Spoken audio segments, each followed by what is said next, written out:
Prime Day es el 16 y 17 de julio. Con las ofertas épicas exclusivas para miembros Prime, recibe el reconocimiento que tanto mereces. ¡Wow! Gracias.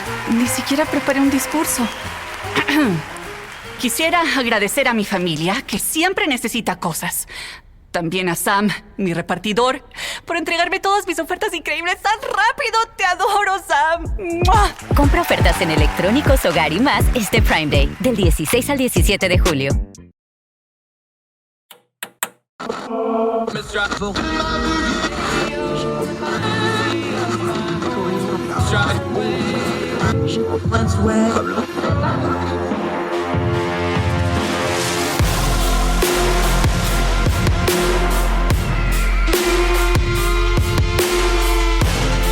With your host, Andrew Donaldson. This is Heard Tell. Welcome back to Heard Tell. I'm Andrew Donaldson. Thank you for joining us for our little attempt to try to turn down the noise of the news cycle, talk about things that matter, skip the things that don't, get good information to discern our times, because really that's the best thing we can do when we're dealing with culture and politics. I want to talk about something that really, really matters both in the near term and long term. Doesn't get talked about a whole lot other than every now and then you'll see a news story about it.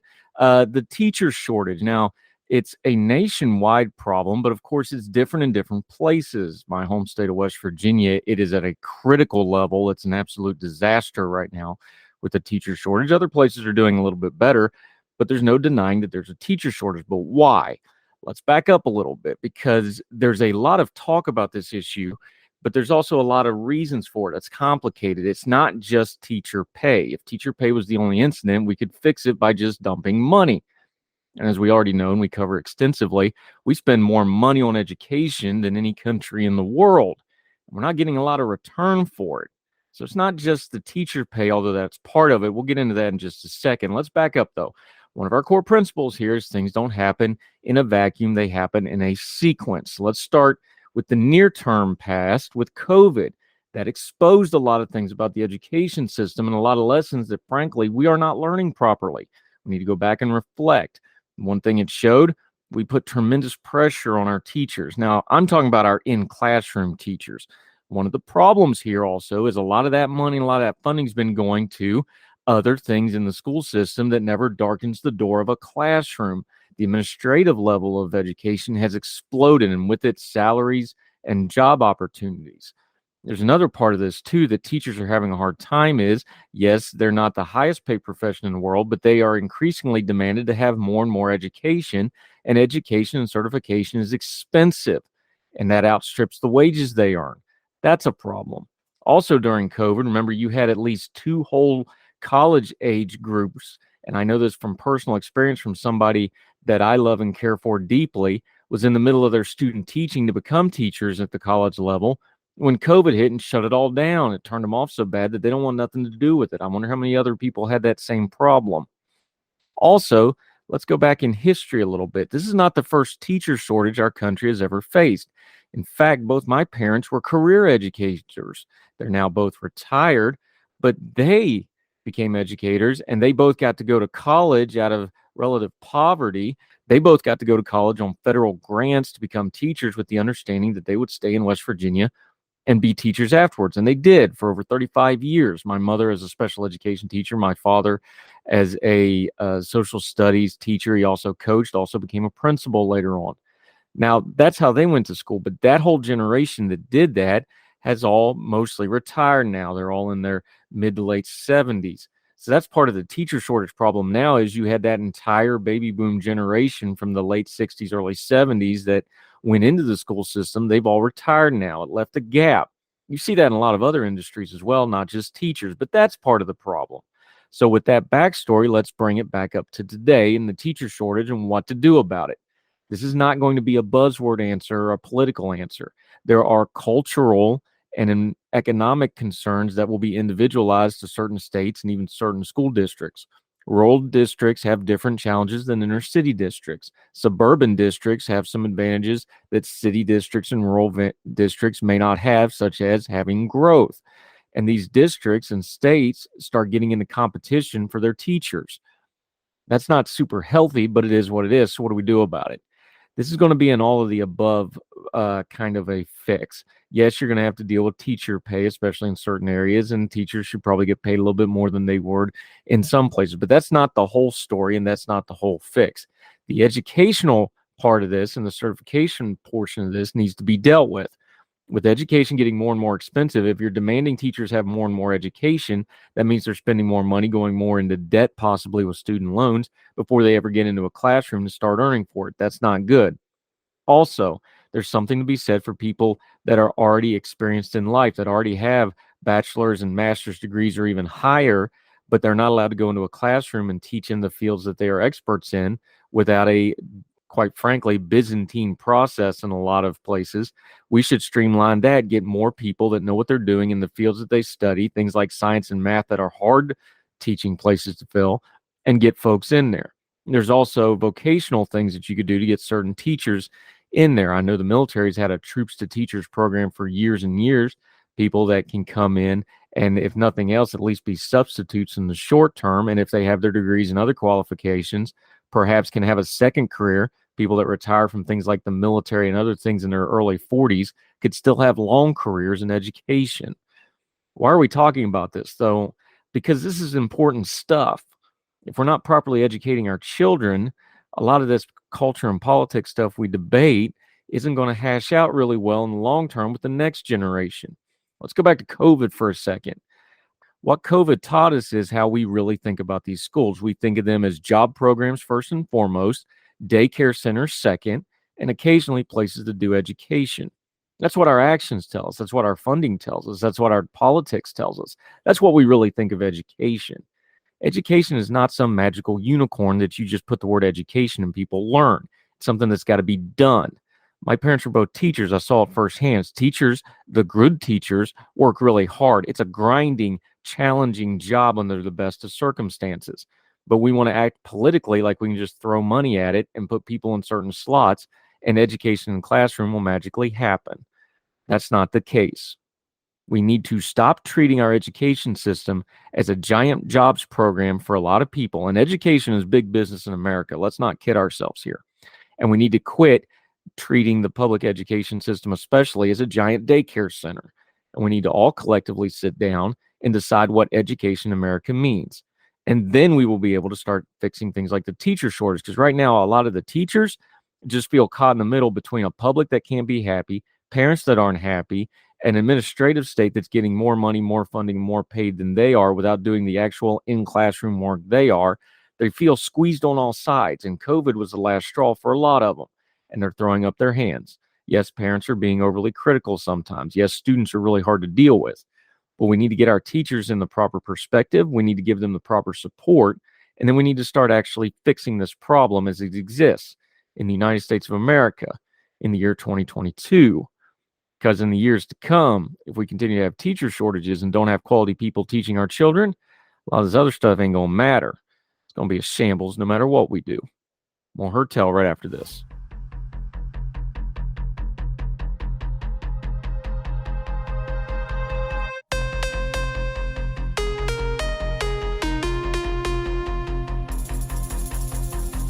Prime Day es el 16 y 17 de julio. Con las ofertas épicas exclusivas para miembros Prime, recibe el reconocimiento que tanto mereces.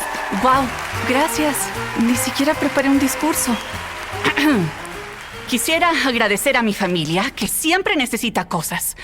También a Sam, mi repartidor, por entregarme todas mis ofertas increíbles tan rápido. ¡Te adoro, Sam! ¡Mua! Compra ofertas en electrónicos, hogar y más este Prime Day, del 16 al 17 de julio.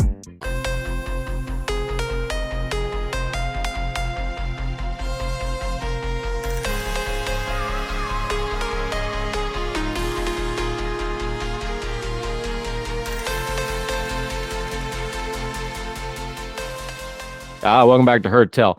I'm excited to talk about this topic because this is one of those topics I hear people talk about it all the time, and I don't think we talk about it correctly. So let's go to Jeff Broaddus, new face to the program, but going to very much talk to him. Broaddus Defense, a lot of other stuff, deep background on this stuff. Sir, how are you today? Really appreciate your time. I'm doing great. Thank you for having me.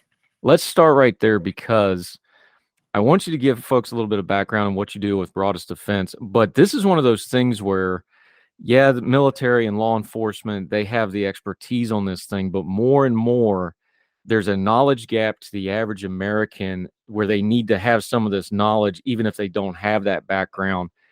Give us your background and then how that inspires you to talk to the average American person about these kind of issues. Right. Okay. Well, I'll say this, just as a matter of context to let you know where I'm coming from, I started my career in the U.S. Marine Corps in the late 90s, a pre 9/11 guy, and spent 7.5 years in the infantry with 1st Battalion, 5th Marines. I deployed to the Western Pacific, Okinawa, Australia, the regular peacetime type readiness deployment, but then ended up going to Operation Iraqi Freedom when it first kicked off in 2003 with them, and then spent some more time in the training realm. When I left active duty in 2006, I became a U.S. Secret Service agent. I was a special agent and a firearms instructor with Secret Service, and that's where I kind of caught the training bug, figuring out how people think and applying the hard skills that I learned on the battlefield with the protective methodologies of the Secret Service. And I was traveling, I remained in the reserves, I'm a Marine reservist, and I was traveling to the Colorado State Rifle Championships to shoot competitively for the Marines a few years later. And I decided to visit the Columbine Memorial. And I was walking the grounds over there. It's a tragic place. And I saw a flagstone, like an inscription on the memorial that said, "We were never teachers, or we were never trained for this. We were just teachers doing what we do every day." And it hit me like a ton of bricks. That was a real watershed moment for my career, because I realized that, as I mentioned, I knew what to do. I knew crisis management. I knew how to think under stress. I'd been in life and death situations that I knew that I could navigate that and help people that do not respond to problems for a living to think better, to pre-deliberate, to eliminate denial, to act when it's time to act, to protect themselves and enhance their survival. And that's how this started. I had a special relationship with the Advanced Law Enforcement Rapid Response Training Center, or the Alert Center, out of San Marcos, Texas. It's an institute that is part of the Texas State University system. We were already training cops and firemen and EMTs how to respond to stuff like an active shooter event. But I realized that there was a gap for regular folks. And that's where we figured out that we could really enhance the survival and positively affect the outcome of a critical incident like an active shooter.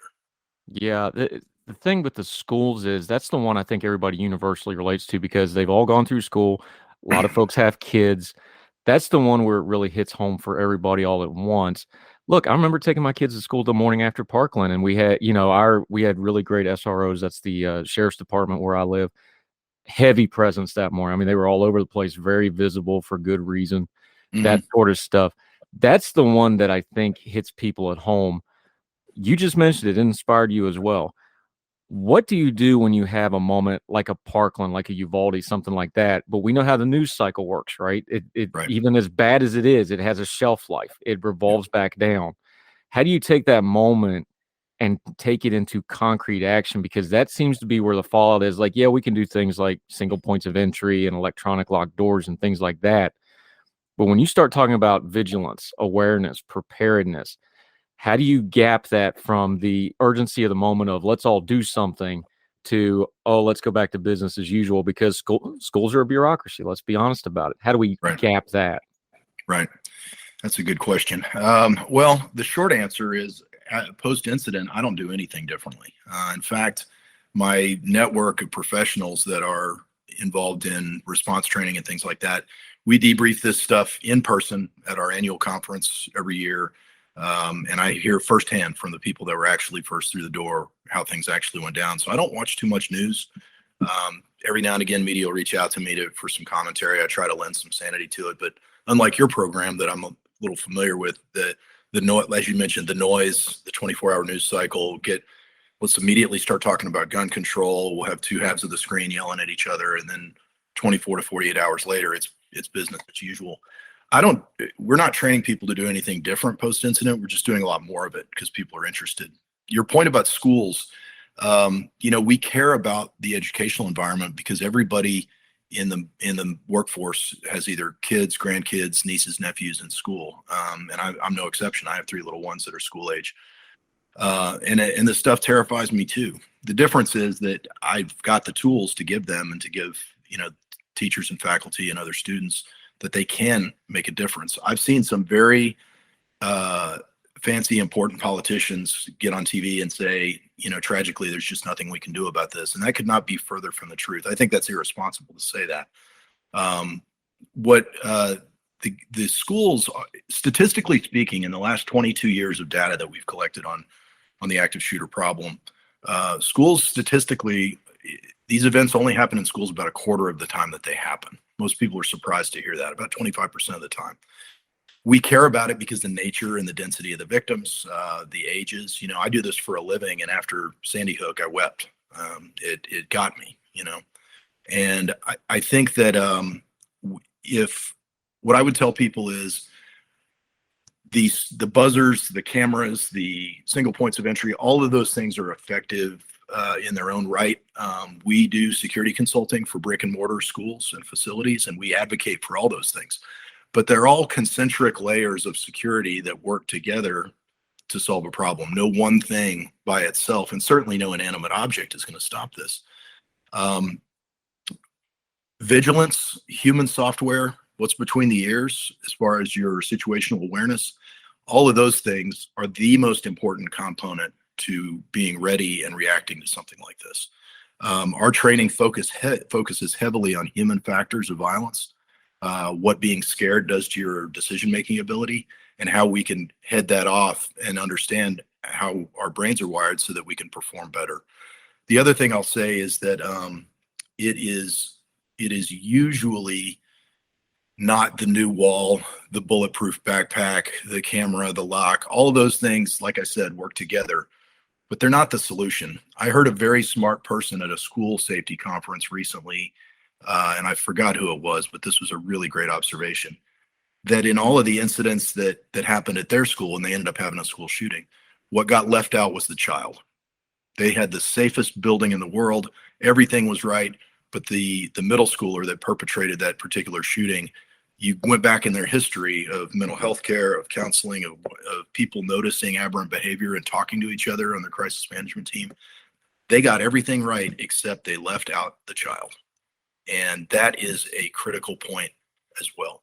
Another meaningful stat that I tell my students is 8 out of 10 of these events, 8 out of 10, think about that as a meaningful statistic. 8 out of 10 times in the rearview mirror, this person elicited a threat against the institution they were going to victimize. That really, talking about situational awareness, it's not just a physical safety thing. It's also, hey, Johnny hasn't been himself, or he's drawing things that are bothering me. I'm not going to use my self-denial to explain that away or say it's probably nothing. I'm going to engage the proper resources to get that person help. And most of the time, the perpetrators, when we look back in the review, something could have been done or said. Yeah, Jeff Broaddus joining us. Look, this is just grown folk talk about this topic. Is human beings have bandwidth and they have human nature to deal with. It's an eternal problem, whether it's the military, as far back as recorded human history goes. How much time do you put into vigilance and preparation compared to everything else you have to do? And you just spoke about it's like, well, they get everything right except the kid. Well, because it's easier to change the building than it is to deal with people. These are universal human problems. But when you start putting violence as the end result of these problems, that's where this gets really complicated. That's really the core problem here. When it's not just the active shooters, it's not just workplace violence and all these other things we've seen. These are human problems that we're trying to solve. And like you just said, software between your ears, there has to be a human answer to it beyond just the policy and the buildings and all that part. That's really the nut of all this, isn't it?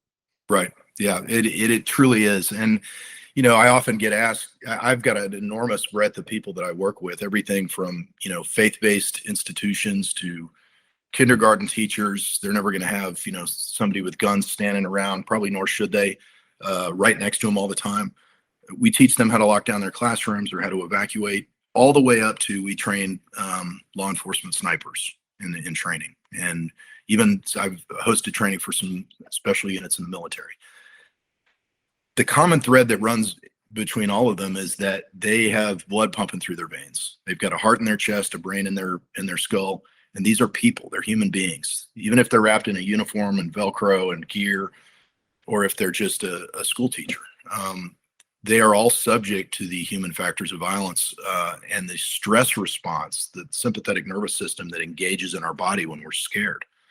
And so the key to the proper mindset, really, if you want to think about it chronologically, to your point, is mental preparation, right? Vigilance. Remember from the military days when you're leaving the forward operating base, there's signs facing inboard that say complacency kills.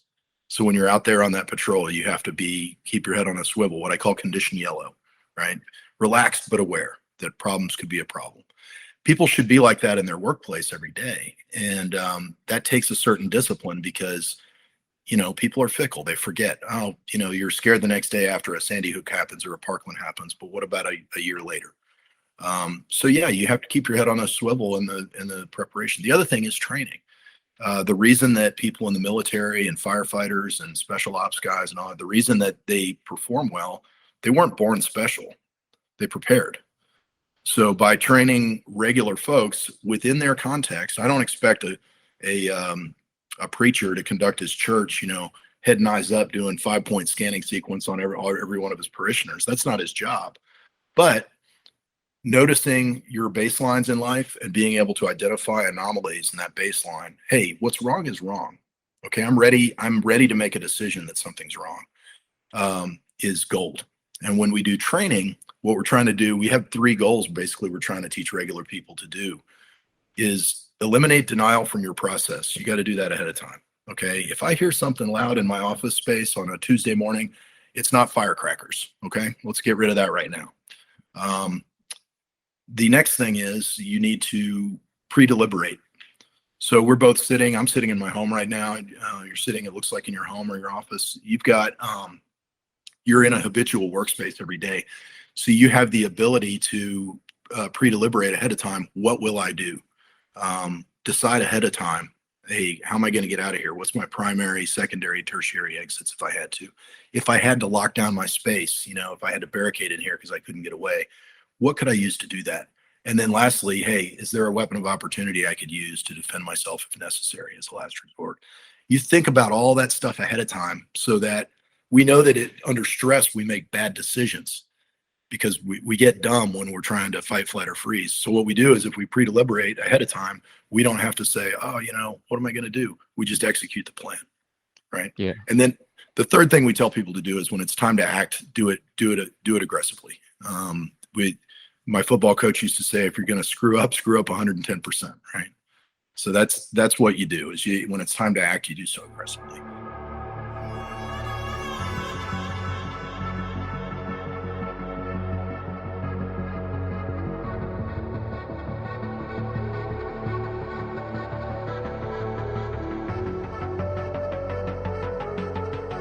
Yeah, Jeff Broaddus joining us. You just mentioned it, so let's use the example. Like, look, the church that I attend, we have armed plainclothes security, volunteer folks because we're a heavy military community. We have that ability because we have a wide pool to pull from.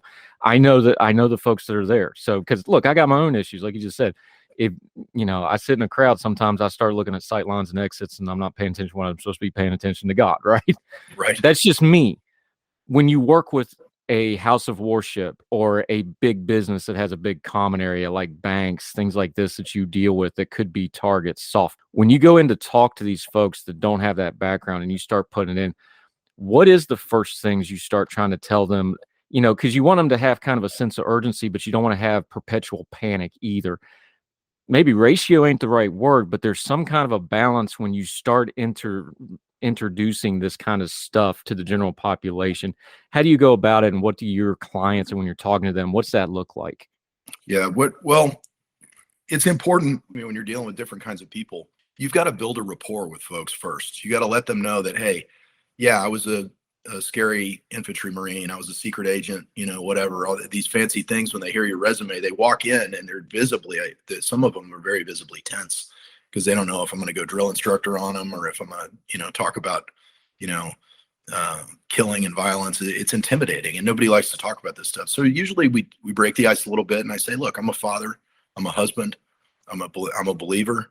These are the things that I do and why I do them.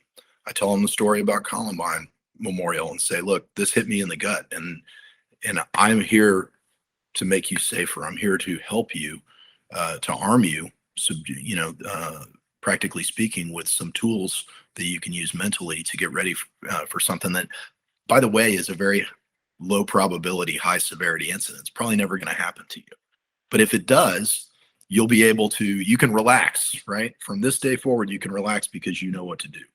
And there's no sense, I don't want people walking around worrying about this stuff all the time. The whole point is to give people some options-based program to allow them to have, to know what to do so that they won't fret about it on the front side. Everybody subconsciously, even if they're not a person who is a good situational awareness, will worry about this. And the universal feedback I get when we're done training with regular folks is, wow, I used to worry about this a lot. I feel a lot better. They don't walk out feeling scared. They walk out feeling a little more prepared. Jeff Broaddus joining us. You're talking about that mental aspect of it. And of course, when you're in the military, everything's mental. It's mental first because, fast isn't fast, smooth is fast, calm is fast, that sort of stuff. I got to ask you though, because, kind of on a little bit of a lighter note, but it goes to that point. Do you really have a correlation between a kindergarten teacher and a sniper? Because that sounds so counterintuitive and backwards. I guess we probably do have some kindergarten teachers that's got some skill sets from the military somewhere out there, but mentally though, there's a connection there, really? Absolutely. Yeah, absolutely. As I mentioned before, the largest connection is that they're both human beings. They're subject to the same sympathetic nervous system that engages during fear. Obviously, the job descriptions are different, and that sniper trains for different scenarios to make a high-value shot in a compressed amount of time with maybe a non-standard shooting position, and his skill sets are very different.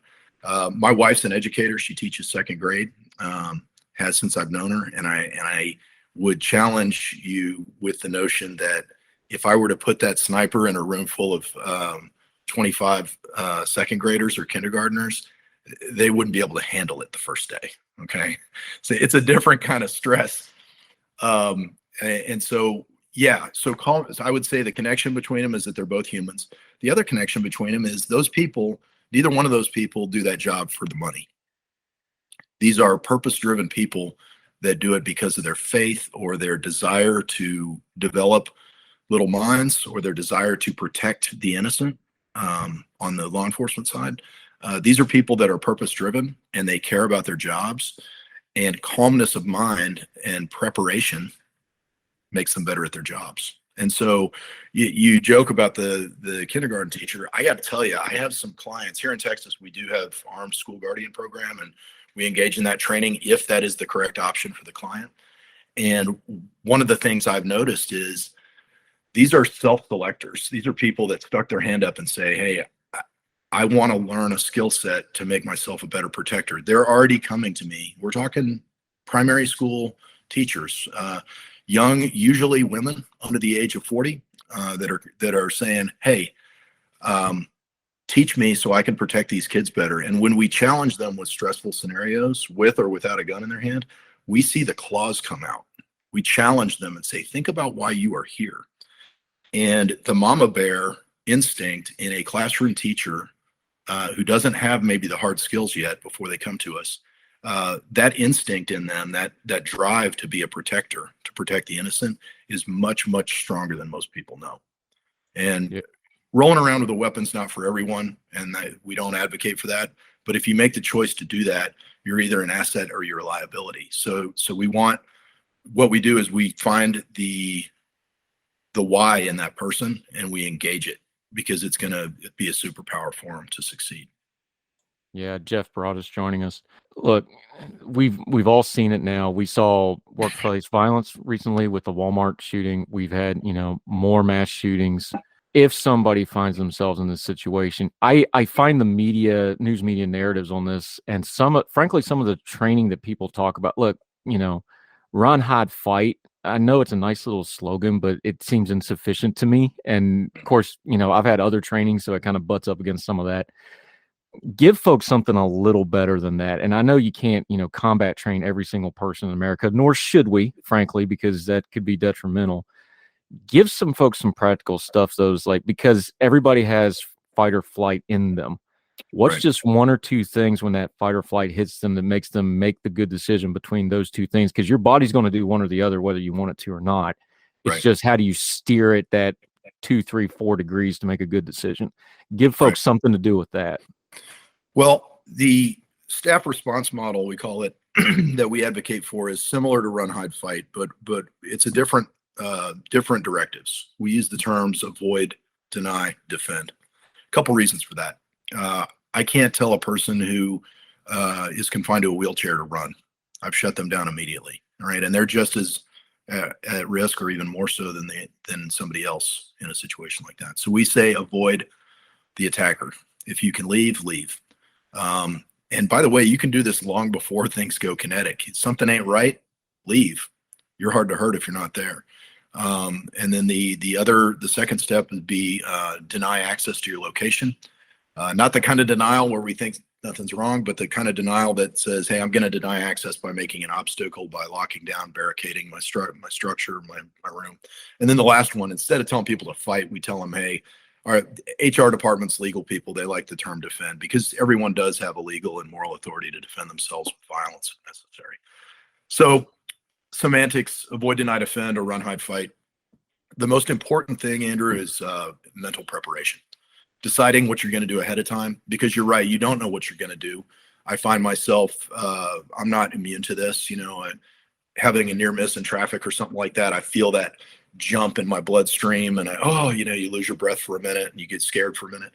I'm a human being, and I train people to deal with this stuff, but it still happens to me. I would say mental preparation. I put the seatbelt on. I do the scanning. I have a safe following distance. I'm 10 and 2. I'm watching my rearview mirrors all the time. All of those, that analogy can be applied to your everyday life. So you can't, when you're setting up, I'll give you better than run, hide, fight. So they're saying hide, okay, or in our system we say deny access. What have I done to deny access? If I'm a school safety professional, have I made sure that all of the occupied spaces in my building can be locked from the inside of the room without the benefit of using a fine motor skill like a key or a little twisty button? Am I conducting class during the class day between the bells with the door already shut and locked so I don't have to lock down?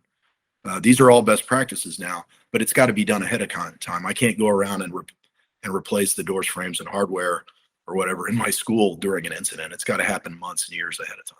So preparation's the biggest key, I think, that I would tell people beyond just the, hey, here's what you do. Because you're right, run, hide, fight, and you don't know what you're going to do. Action is always faster than reaction. And unfortunately, in this particular threat, you're always going to be reacting to some degree. So you're already behind the curve when something happens. So preparation is that much more important.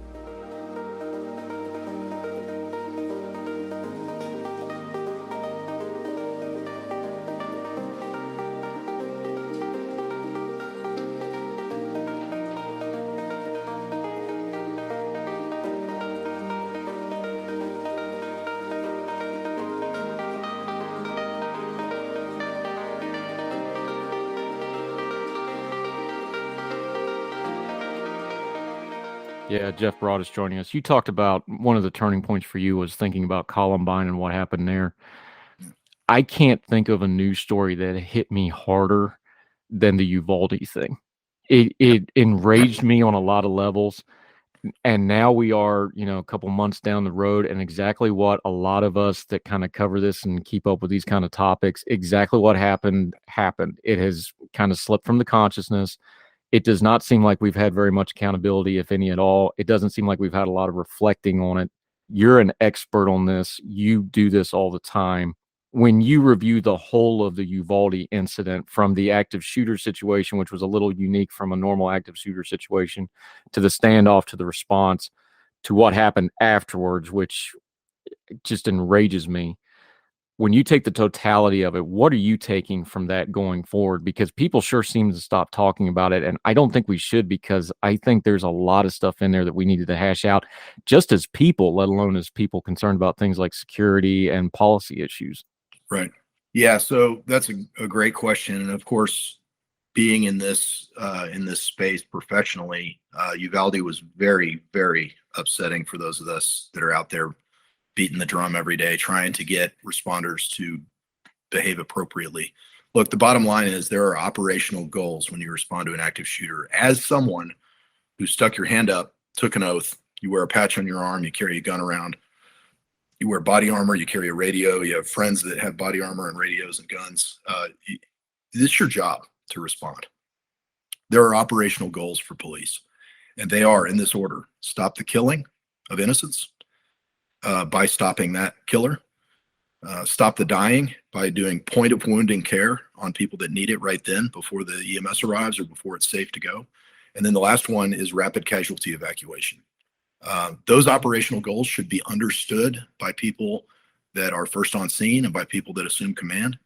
And it frankly is beyond me. I have no good explanation. I wasn't there. I'm not a big fan of Monday morning quarterback over combat scenarios or stress events because I wasn't there. But we do have some pretty incredible video and audio of everything that happened. And this is one of those few incidents, Uvalde, is that it's pretty much what it looks like.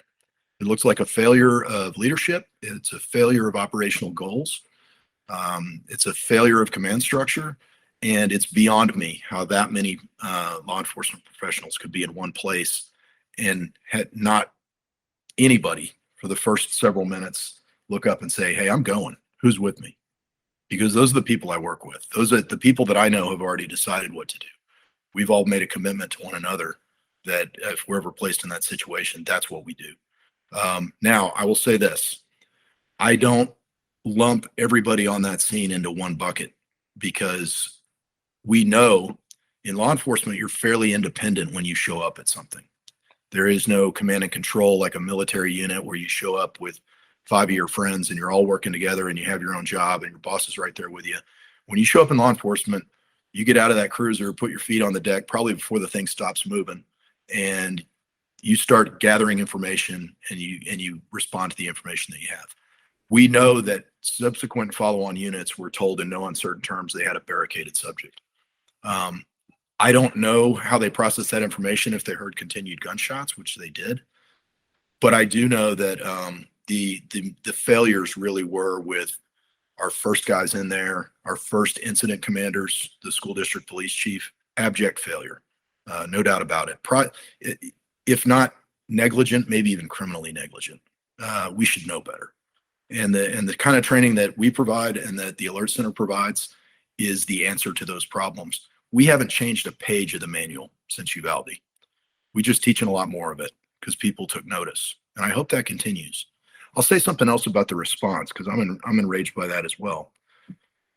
Politicians will frequently, obviously, it was famously said, you never let a crisis go to waste. So the gun control people come out of the woodwork within minutes. And then the other thing that you get is politicians will respond to something in the way that they know how. They want to tell people they care about something. Well, Mr. Politician, how much do you care about this issue? Whether it's a school district board member or whether it's the governor or a member of the legislature, they'll say, well, I care about it, $50 million. That's how much I care about it. And they'll prop up a big number and they'll throw it out there. And by the time the legislation or the executive order or whatever it's written, and by the way, usually written by a 25-year-old member of their staff, not a subject matter expert, it gets distilled, watered down, and maybe with the best of intentions, something gets through and funded. The wrong thing gets funded. I have a lot of respect for Governor Abbott. I do on many things, but one of the first things they did by executive order is authorize $50 million for ballistic shields. There's several ballistic shields in that horrible fisheye camera video of all of those cops behaving inappropriately and delaying their response. Ballistic shields doesn't solve this problem. And by the way, if you want to dig down into the tactics of it, I know it's a little outside this conversation. A ballistic shield operator class is like a 2-day class at a minimum.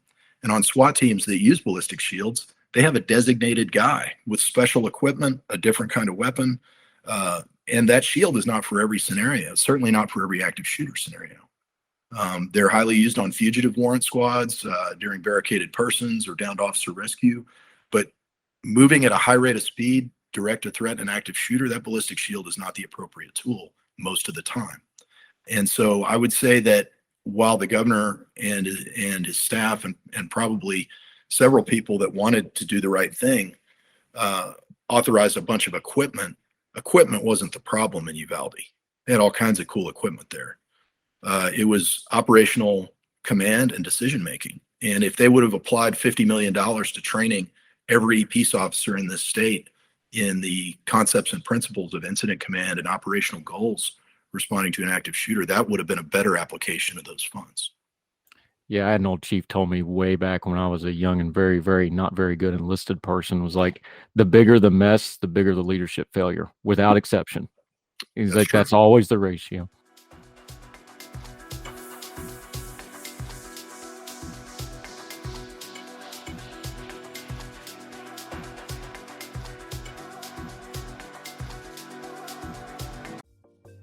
Folks, if you've listened to the Heard Tell program, you've heard our friend Gabriella Hoffman, but you need to make sure you're checking out her podcast, District of Conservation. It's a podcast exploring the nuances of true conservation efforts from D.C. and beyond. From topic discussions to exclusive interviews with conservation and energy newsmakers, Gabriella keeps listeners appraised of the latest news stories while elevating important voices. Listen to District of Conservation on Apple Podcasts or wherever podcasts are played.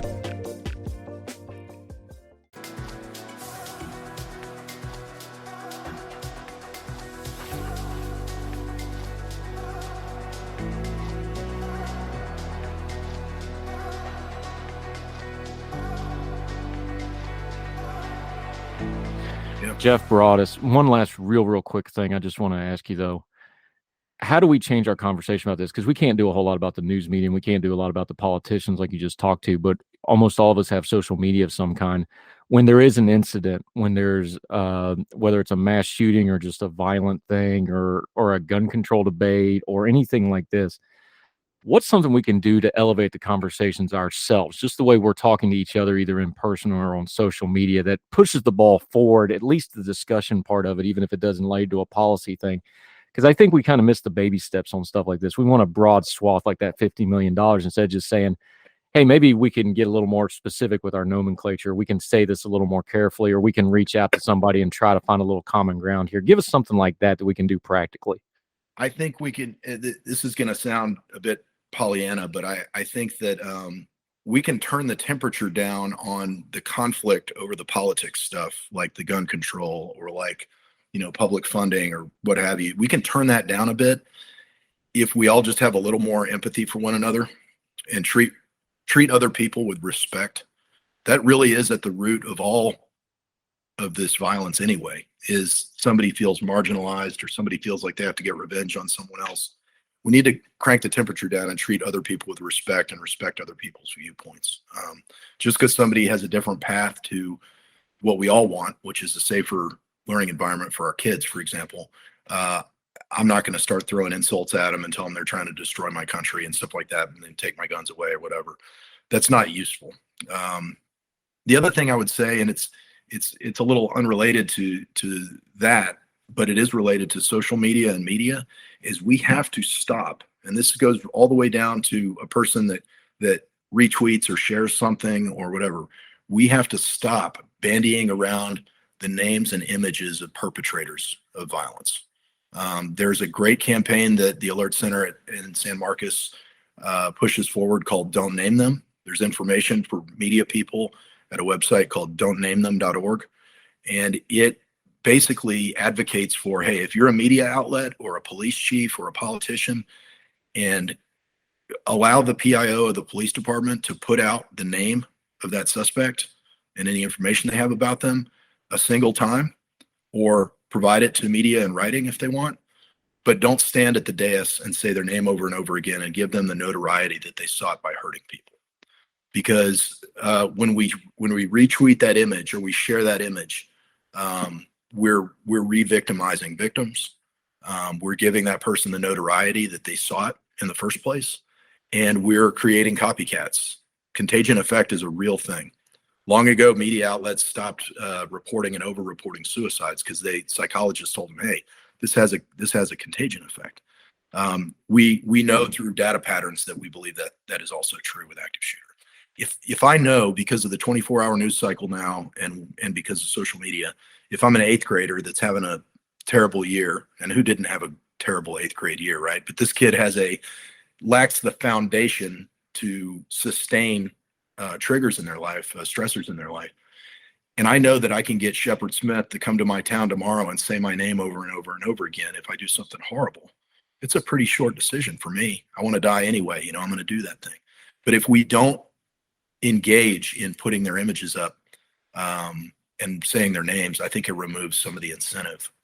One of the things I do in my training class is I actually say, I engage in this too. I know everything there is to know about these active shooters. I've read all their BS manifestos and because I have to. It's part of my job to understand these motivations. But we don't talk about them much in our presentations because it's not germane to response. But one of the things I do is I say, close your eyes for a minute, see if you can picture the Sandy Hook shooter. See if you can picture them. And most people can by a show of hands because they've seen his mug on a screen so often that it's burned into them. It's traumatized them. And then I have them open their eyes and I flash up a picture of Vicky Soto, a fifth-year first-grade teacher who lost her life at Sandy Hook. And she saved many of her students by locking them into cabinets. And this is the kind of person that we ought to be talking about, ought to be celebrating the lives of the protectors and not talking about the people that do this kind of thing. When we do that, we're part of the problem. Yeah, Jeff Broaddus, I so appreciate this conversation. I think this is how we do things like that. It goes to what you just said about social media, though. When you're something my dad told me years ago, he's like, people that are scared act differently. You got to treat them differently. And people get scared talking about this stuff, and we got to be a little more, show them more grace because they're coming from a place where they're worried about it and they're scared about it. Give them a little more grace, give them a little more slack. Let them get that first blast of venting out, and then we can kind of get to the problem.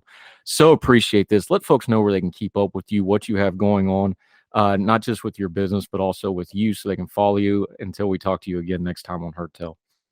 Yeah, absolutely. The best way to learn more about what we do in the training space or threat and vulnerability assessments of facilities and things like that, and advising on your procedures and policies in your organization, no matter the type, is go to broaddusdefense.com and check out our website. There's links to our socials from there.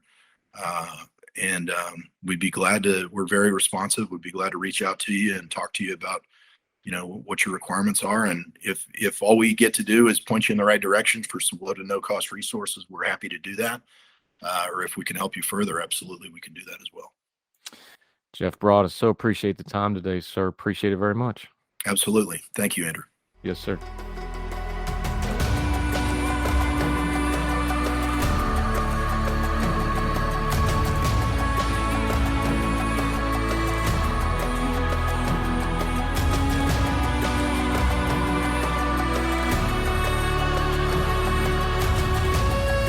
Prime Day es el 16 y 17 de julio. Con las ofertas épicas exclusivas para miembros Prime, recibe el reconocimiento que tanto mereces. ¡Wow! Gracias. Ni siquiera preparé un discurso. Quisiera agradecer a mi familia, que siempre necesita cosas. También a Sam, mi repartidor, por entregarme todas mis ofertas increíbles tan rápido. ¡Te adoro, Sam! ¡Mua! Compra ofertas en electrónicos, hogar y más este Prime Day, del 16 al 17 de julio.